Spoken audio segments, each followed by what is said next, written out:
Al-Fatihah.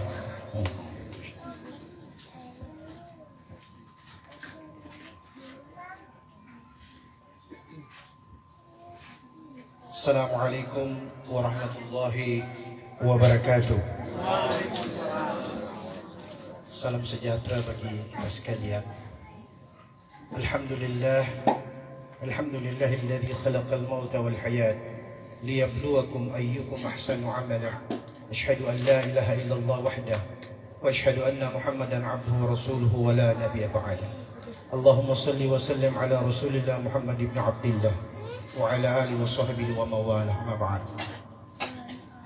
Pertama-tama puja dan syukur kepada Allah Subhanahu wa taala serta salawat dan salam teriring pula kehadiran Nabi yang mulia baginda Rasulullah sallallahu alaihi wasallam, baik pada keluarga, para sahabat-sahabat beliau. Yang saya hormati keluarga pemangku duka yang hadir bersama-sama kita, juga yang saya hormati Bapak Lurah yang sudah menyampaikan pesan-pesan pemerintah, Kepala Dinas Perhubungan, Ketua Yayasan Al-Mujahidin, Imam Masjid Al-Mujahidin, Badan Ta'mir, bapak-bapak, ibu-ibu, para penatua, pengurus gereja yang saya hormati. Kalau melihat keadaan ini dengan yang paling bagus sekarang ini adalah baca doa makan. Kata orang, doa makan ini doa yang paling mustajab. Sekali baca langsung ada. Kalau yang lain masih mau tunggu lagi, kapan Tuhan kasih. Oleh sebab itu saya teringat ketika di dalam Al-Quran, tepatnya pada surah Al-Waqi'ah ayat 60, Allah Subhanahu wa taala berfirman, Bismillahirrahmanirrahim, Nahnu qaddarna bainakumul maut wa ma nahnu bimasbuqin. Kalau diterjemahkan artinya, kami Tuhan yang telah mentakdirkan kematian di antara kalian dan kami tidak bisa dikalahkan.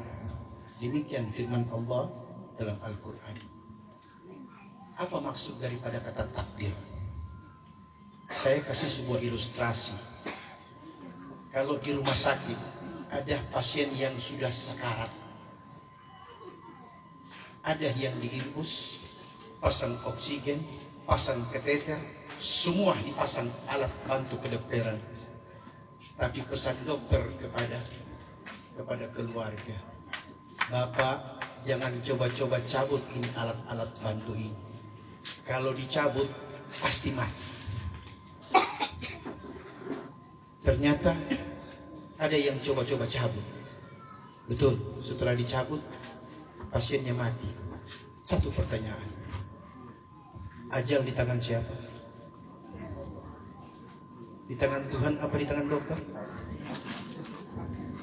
Kalau di tangan Tuhan, kenapa dokter yang bisa menentukan? Kalau di tangan dokter, kenapa kita orang beragama mengatakan ajal di tangan Tuhan? Takdir artinya ketentuan, ketetapan. Itu bahasa Arab bila diterjemahkan. Takdir, ketentuan, ketetapan. Dua-duanya benar. Artinya, dokter dengan pengetahuannya yang ia pelajari selama berpuluh-puluh tahun, kemudian dia mengatakan bahwa pasien ini hidup dengan oksigen dan alat bantu. Bila alat ini dicabut, maka tidak ada alasan dia untuk bertahan hidup. Pada saat dicabut itulah turun ketetapan Tuhan, takdir, bahwa pasien harus mati karena tidak punya alasan untuk hidup lagi. Ini kata takdir, sehingga jangan kita salah pahami dengan pengertian yang keliru. Yang terakhir, Bu, saya memang kalau diundang di mana-mana paling suka sekali yang terakhir, karena yang menentukan makan cepat dengan lambat yang terakhir. Ada cerita, suatu saat ada satu orang, dia berlari di tengah hutan. Ketika dia berlari, ternyata ia dikejar seekor singa, Bu. Dalam pelariannya, tibalah ia di tepi jurang. Dia lihat di bawah jurang ada 2 ekor buaya yang sedang buka mulut. Dia berpaling ke belakang, ada singa yang sedang mengejar. Kira-kira kalau kondisi ini ada sama ibu pilih yang mana? Langsung ke bawah 2 ekor buaya, atau nanti bagaimana dengan urusan bapak singa? Saya yakin susah untuk menentukan pilihan tersebut. Dia lihat ke belakang, singa lagi baca doa makan. Dilihat ke bawah, buaya juga sedang baca doa makan. Dalam ketidakpastian ini tiba-tiba muncul akalnya. Daripada dimakan hidup-hidup, lebih baik mati sebelum dimakan. Apa artinya? Kalau dia ke singa, dimakan hidup-hidup. Tapi kalau dia terjun sudah mati, baru buaya makan di bawah. Maka dia terjun. Tapi kuasa dan takdir Tuhan berkata lain. Ketika dalam perjalanan menuju dasar jurang, tiba-tiba dia tersangkut di sebuah tali yang ada di tepi jurang. Disitulah dia berpegang. Ketika dia berpegang, dia bilang, puji Tuhan, masih boleh selamat dapat rasa ini. Kenapa? Buaya tidak bisa ke atas, singa juga tidak mau ikut ke bawah. Itu kan masalahnya. Tapi ternyata harapan tinggal harapan. Dari dinding jurang keluar 2 ekor tikus yang senang makan tali. Yang satu tikus warna putih, yang satu tikus warna hitam. Maka mulailah 2 tikus tadi mulai makan pelan-pelan talinya. Kira-kira kalau kondisi ini ada sama Pak Lurah pilih yang mana? Mana-mana. Saya sependapat dengan Pak Lurah kalau seperti itu. Karena situasi sudah bukan emergensi, sudah double darurat namanya. Akhir kata, dia pasrahkan hidup dan matinya kepada Tuhan Sang Maha Pencipta. Apa katanya? Terjadilah apa yang mau terjadi.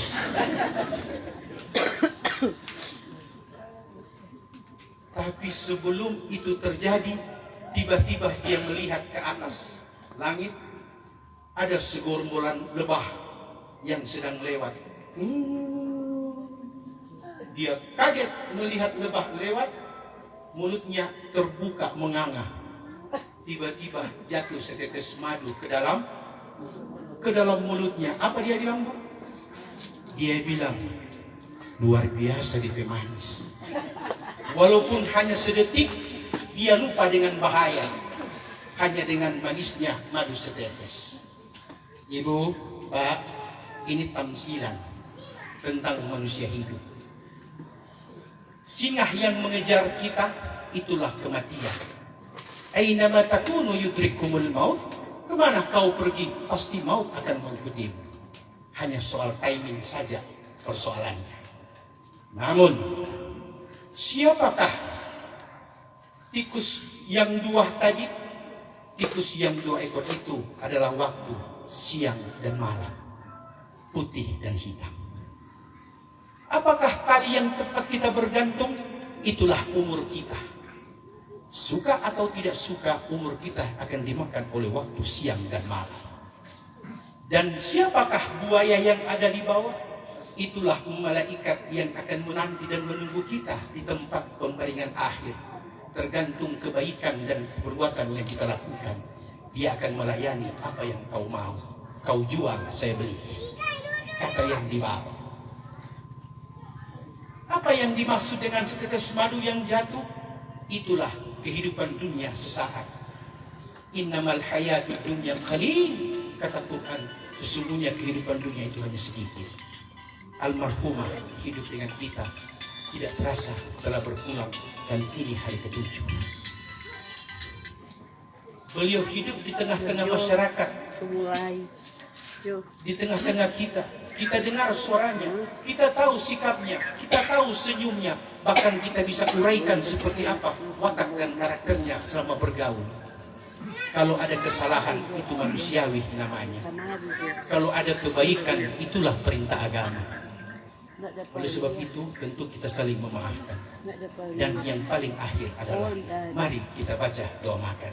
Wallahul musta'an. Assalamualaikum warahmatullahi wabarakatuh.